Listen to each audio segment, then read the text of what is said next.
Group agrees to meet with Donnie in a cafe.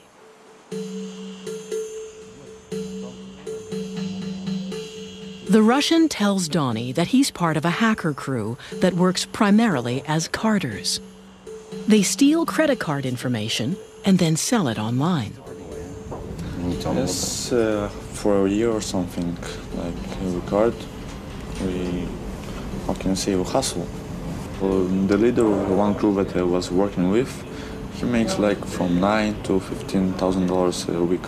I had no idea it was that kind of money. I mean, I was thinking like, $1,000 a week. Donnie then inquires about purchasing viruses that would allow him to steal information from anyone's computer. So, one of the things that I'm also interested in is Trojans and backdoors. Yes. Exactly. It gets until like $1,000 or something. Really? Yes. $1,000 for a Trojan? From 400 to 1,000. Wow, that's insane. But not all viruses have such a clear purpose.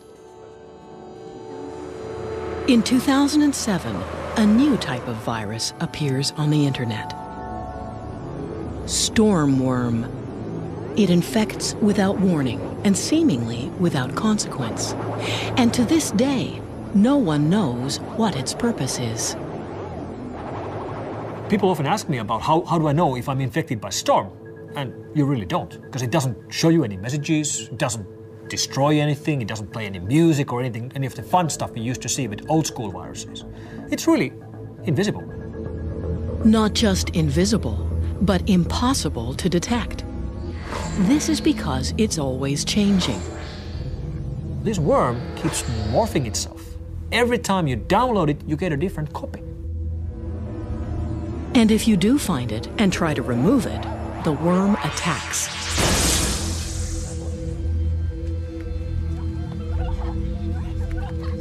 But the biggest reason Stormworm is making headlines around the world is that it turns a computer into a so-called zombie or robot.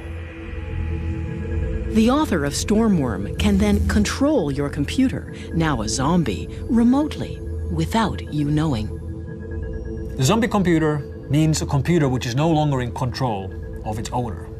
The person who actually owns the PC doesn't see this. He thinks the PC works just fine, but there's someone else behind the scenes who has access to that machine and can do whatever he wants on that machine, over the network, any time of day he wants.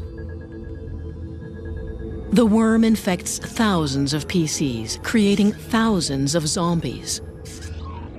The author of the worm then links all of the zombies together, creating a robot network, or botnet.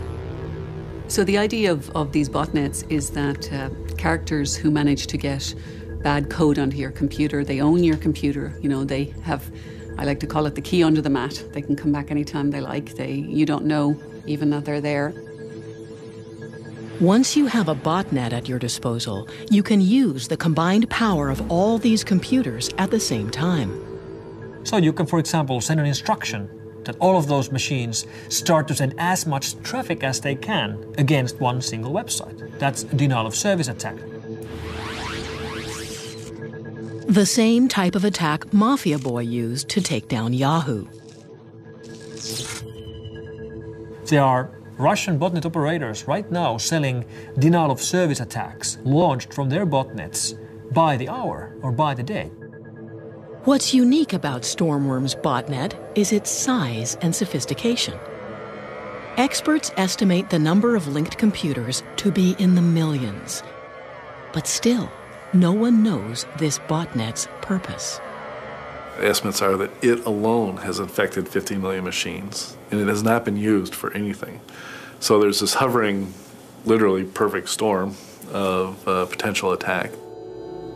So the concern is that the Stormworm has created all these compromised computers that in themselves create a kind of almost a massive supercomputer. And that if very bad people have control of this, they may be able to do very bad things on a very, very big scale.